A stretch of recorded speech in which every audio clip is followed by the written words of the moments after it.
Hello. We are going to finish reading chapter 5. Remember, we couldn't even finish the whole chapter. It was a long one. And we stopped at a cliffhanger when Ralph heard a dog barking inside of room 211.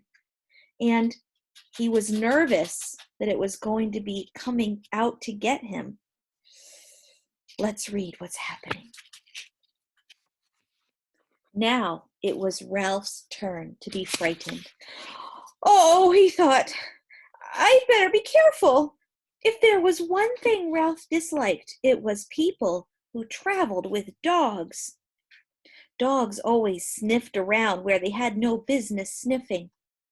Once, a dog had even barked into the mouse hole in room 215. It was days before Ralph's mother got over that.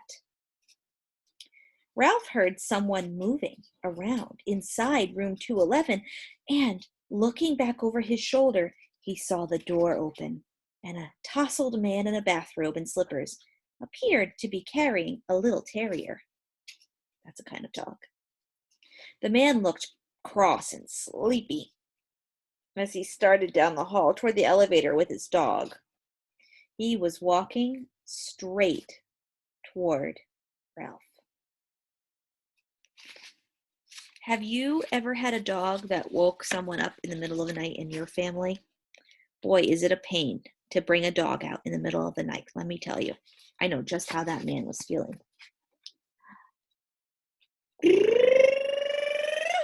Realizing he was taking a chance, Ralph speeded up the motorcycle.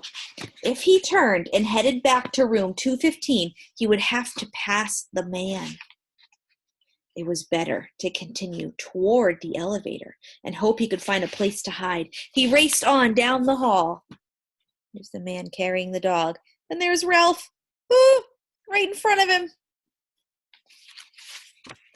The wild barks of the little terrier told Ralph that he had been seen by the dog, if not by the man. "Be quiet," muttered the man to his dog. "I'm going to walk you. You don't have to wake up the whole hotel."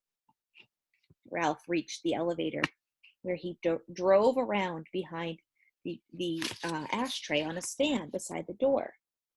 He stopped and waited, tense and frightened. Outside, an owl hooted. Hoo, hoo, hoo, hoo, hoo.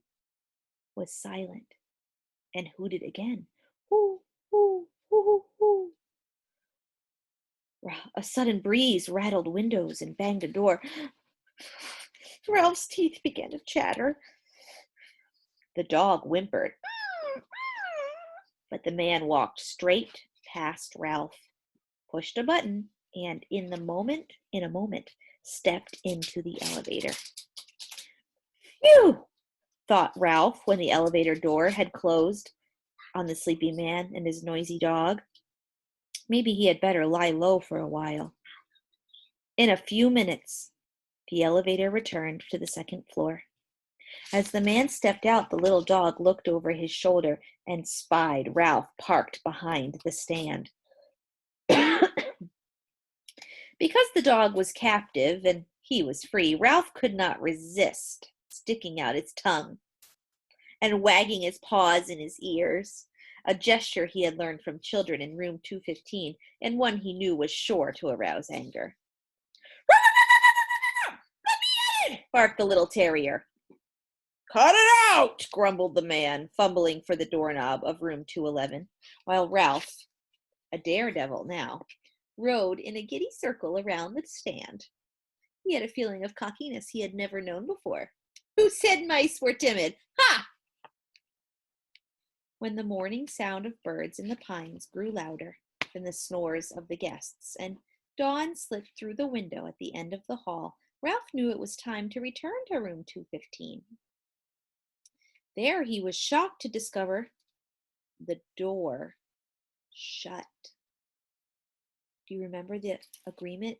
Keith said he would leave the door open. Only then did he remember the draft in the night and the slam of a door. He got off the motorcycle and pounded on the door with his fist. But what sleeping boy could hear a mouse beating on a door? Such a tiny sound. Is Ralph locked out of the room?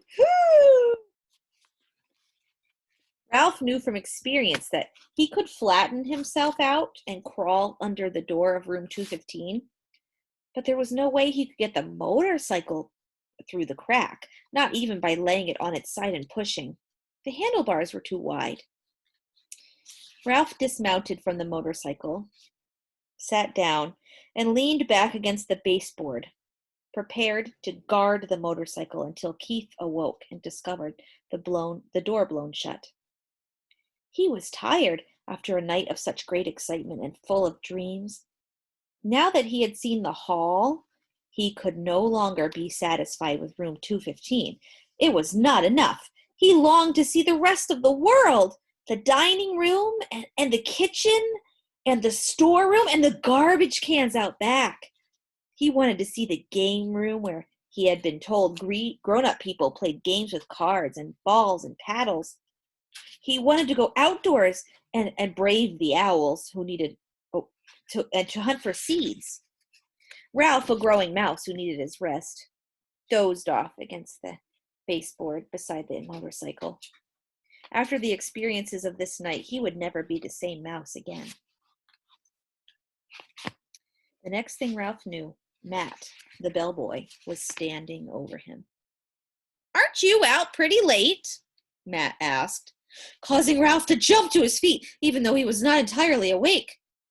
"You should have been in bed long ago, but I suppose you were out till all hours speeding around on that motorcycle." Ralph had seen Matt many times, but this was the first time the old man had spoken to him. He was astonished to discover they spoke the same language. Even so, Ralph stood in front of the motorcycle. Anyone who tried to take it away from him would have to fight Ralph first. "Nice little machine you've got there," remarked Matt. "Kinda wish I was young enough to ride one myself. Must be fun speeding along, making all that noise." Ralph realized that Matt was a friend. "Say," he began, "how about helping a fellow out?" "Sure," agreed Matt. "What can I do for you?" "Open that door a crack, just enough so I can ride through. I promised the boy I would park his motorcycle under the bed." "Good place," said Matt. "The maid never cleans there if she can help it." Very quietly, he turned the knob and opened the door just enough for Ralph to ride through. Ralph bumped up over the edge of the carpet, swung around the wastebasket and the bedside table, and was about to drive under the bed when... "Eek!" screamed the boy's mother, who was standing in the doorway between 215 and 216 in her bathrobe with her hair up in rollers. "Ah!" Ralph put on a burst of speed and shot under the bed. "Where?" asked the boy's father, coming in from room 216. "Under the bed!" "I'll look, Mom," said the boy, jumping out of bed. Keith's face appeared under the lifted edge of the bedspread, where Ralph sat trembling on the motorcycle. The boy held out his hand and beckoned.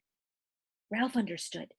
He dismounted and ran up the boy's arm inside his sleeve of his pajamas until he came to the crook of his elbow. There he waited, shivering to see what would happen next. Down at the end of the sleeve, he could see the boy's fingers close around the motorcycle. Then he felt himself being lifted as the boy rose from his hands and knees. "It's just my motorcycle," Keith said. "Yes, that's it," agreed his mother. "The door opened and the mouse rode in." The boy's father began to laugh. "You're still dreaming." "But I'm positive," insisted the boy's mother, "that you saw a mouse on a little red motorcycle." finished the boy's father, and laughed even harder. You make it sound so ridiculous, objected the mother. Well, the father snorted with laughter. Well, perhaps I was dreaming, admitted the mother reluctantly. But I know I saw a mouse. I'm positive, and I am going to report it to the management. I knew the minute we moved into this spooky old place that it had mice. Now I've done it, thought Ralph inside the pajama sleeve. She saw him. What's going to happen next? Next time we read, we'll read chapter 6. A peanut butter sandwich. Oh boy. See you next time.